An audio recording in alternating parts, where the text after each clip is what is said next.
Welcome to the Trump Breaking News Network, your daily source for up-to-the-minute Trump news. Join us today and every day. Here's today's news. This is TBNN. Trump warns Republicans ahead of healthcare vote. By Scott Wong. President Trump issued a stern warning on Tuesday, telling Republicans they could lose their seats, and the House majority, in 2018 if they fail to repeal and replace Obamacare, GOP sources said. During a closed-door meeting in the basement of the Capitol, Trump told rank-and-file House Republicans if the party is not successful in passing its healthcare bill, "I believe many of you will lose in 2018, according to a source in the room.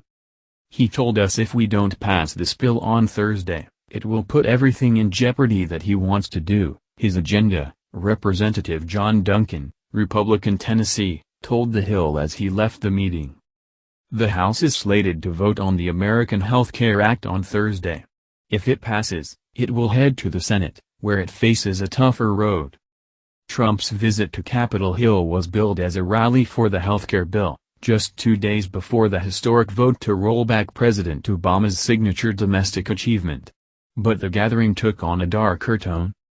The president told lawmakers a failed vote would be embarrassing to the party and could result in members facing primary challengers and Republicans losing the House, sources said. And Trump singled out Freedom Caucus Chairman Mark Meadows, RNC, a Trump ally during the presidential campaign who has vowed his conservative group has enough votes to block the legislation. As Trump addressed the chairman, Meadows stood up. "I think Mark Meadows will get there too, because honestly, a loss is not acceptable, folks," Trump told the Freedom Caucus chairman. "Oh Mark, I'm coming after you," Trump added, sparking laughter in the room. "I hope Mark will be with us in the end." Meadows's face turned pretty red, said Rep. Mike Kaufman, Republican Colorado. "Mark Meadows got slapped around big time," quipped another GOP member, though many in the room took the Trump comments as simply good-natured ribbing.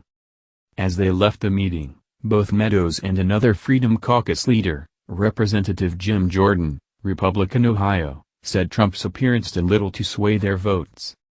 "I'm still a no because the bill we're currently considering does not lower premiums for the vast majority of Americans," Meadows told reporters.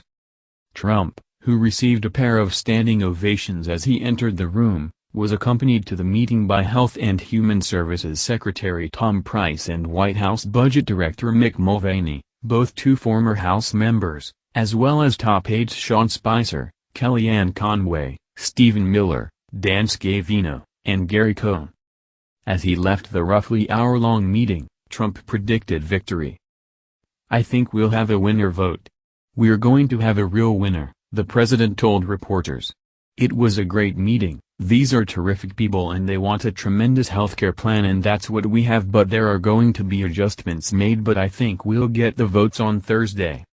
Trump's appearance on the Hill came just a day after he and House GOP leaders made several last-minute adjustments to the bill designed to attract support from reluctant centrist and conservative Republicans.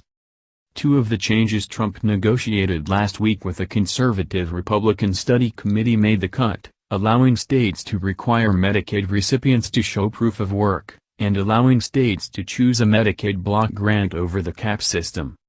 The so-called manager's amendment also included a change aimed at bringing on board several wavering New York Republicans. That New York-specific provision, authored by Representative Chris Collins, RNY, a close Trump ally, would shift Medicaid costs from local counties to the state of New York. Kaufman said it was important for members to hear from the president that the health bill is a priority for him. But the Colorado congressman, a top Democratic target in 2018 who is leaning yes on the bill, acknowledged that Thursday's vote will be a politically tough one. "It's always a fight," he told reporters. "I think my constituents are concerned about the Medicaid expansion and what's going to happen there. I think that's the big concern."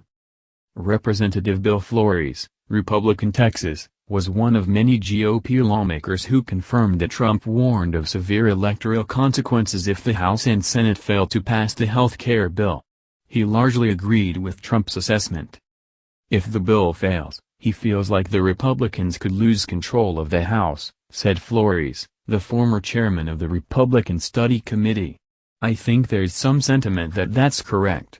Also, he said the people who vote against it are likely to be primaried. I think he's correct on that account as well. Asked about Trump's threat to Republicans, Speaker Paul Ryan, Republican Wisconsin, pivoted and said passing the repeal and replacement bill was about fulfilling the central campaign promise of 2016. Everybody running for Congress in the House, everybody running for Senate, the president himself, said to the American people, you give us this chance, this responsibility, this opportunity with a Republican president, with a Republican Senate, with a Republican House, and we will repeal and replace Obamacare, Ryan said at a news conference after the meeting. That's the news. Join us here every day. Be sure to subscribe and click the bell. See you next time. This is TBNN.